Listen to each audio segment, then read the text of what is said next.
اس سلسلہ مجددین کی پہلی کڑی ہے حضرت عمر بن عبدالعزیز رحمت اللہ علیہ، جنہیں ہمارے ہاں 5واں خلیفہ راشد بھی کہا جاتا ہے۔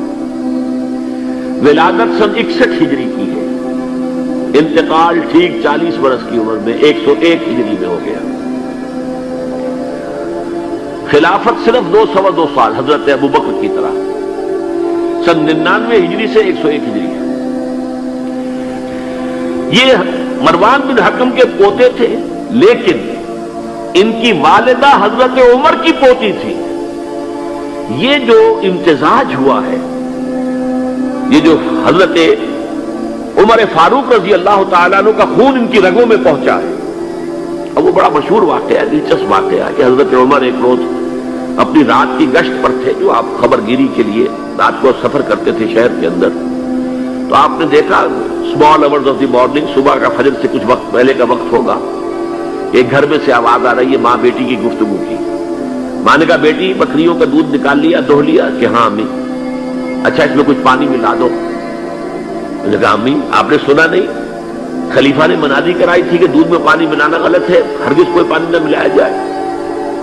ماں نے کہا تو بیٹی خلیفہ یہاں کوئی موجود ہے، کوئی دیکھ رہا ہے، پانی ملا دو۔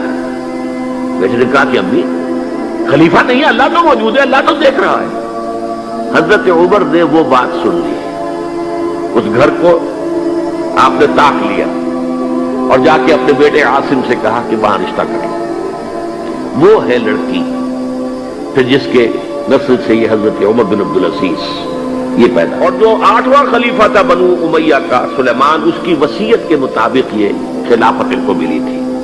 انہوں نے 3 ہی کام کیے۔ نمبر 1، انہوں نے جا کے اعلان کیا مجمع عام میں، لوگوں مجھ پر یہ خلافت کی ذمہ داری ڈال دی گئی ہے، بغیر مجھ سے پوچھے، بغیر میرے مشورے کے، بغیر میری خواہش کے، لیکن میں آپ کی گردنوں میں سے اپنی خلافت کے اس قلادے کو اتار کر پھینک دیتا ہوں۔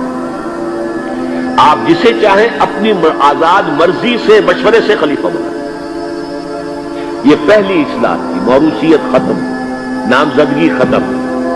اب اگر چاہتے ہیں آپ، اگر لوگوں کی رائے ہے ان کا مشورہ تو ٹھیک ہے۔ سب نے کہا بیک زبان ہم آپ پر راضی ہیں، ہم آپ ہی کو خلیفہ بنانا چاہتے ہیں۔ پہلی اصلاح تو یہ ہو گئی۔ دوسرا کام یہ کیا، جتنی جاگیروں کے ڈاکومنٹس تھے، دستاویزات، وہ سب طلب کیے۔ خود اپنے گھر سے اپنی بیوی کے سارے زیورات، عبد الملک بن مروان کی بیٹی سارے زیورات بیت المال میں داخل کرتی۔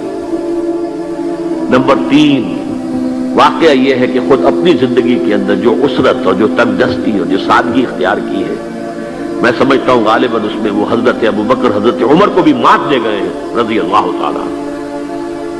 حالانکہ بڑے ہی ایک تو حسین اور جمیل انسان تھے، خوش شکل، خوش لباس، شہزادے تھے، گورنر بھی رہے تھے، پھر ان کے والد جو ہے طویل عرصے تک مصر کے گورنر تھے، وہاں ان کی پرورش ہوئی تھی گورنر کے بیٹے کی حیثیت سے، اعلیٰ لباس پہنتے تھے۔ لیکن اب اچانک جو آیا ہے، جیسے ہی یہ بیعت ہوئی ہے خلافت کی، ان کی اہلیہ کہتی ہیں، حضرت فاطمہ ان کا نام تھا، کہ آ کر بیٹھ کر اور مسلے پر رونا شروع کر دیا۔ میں نے پوچھا کیوں، کیا ہوا؟ کہ یہ جو بوجھ مجھ پر آن پڑا ہے، یہ ذمہ داری، رونا شروع کیا۔ اور اس کے بعد واقعہ یہ ہے کہ انہوں نے ذاتی زندگی میں کپڑا صرف ایک جوڑا، 2 بھی نہیں، جمعے کے لیے بھی اس کے دھو کر سوکھنے کے لیے انتظار کرنا پڑتا تھا، تب جا کر پہن کر اس کو جمعے میں جاتے تھے۔ سارے زیورات ختم، اپنی جاگیر ختم۔ وہ آپ نے پڑھے ہوں گے واقعات کہ اگر چراغ بھی ہے رات کو، سرکاری کام کر رہے ہیں، تو وہ جو بیت المال کے تیل سے جو جلنے والا چراغ ہے وہ روشن ہے۔ خادم نے آ کر کوئی گھریلو بات کرنی چاہیے تو کہا پہلے چراغ گل کر دو پھر بات کرو۔ ذاتی بات ہو رہی ہو تو سرکاری جو تیل کا چراغ ہے وہ نہیں جلے گا۔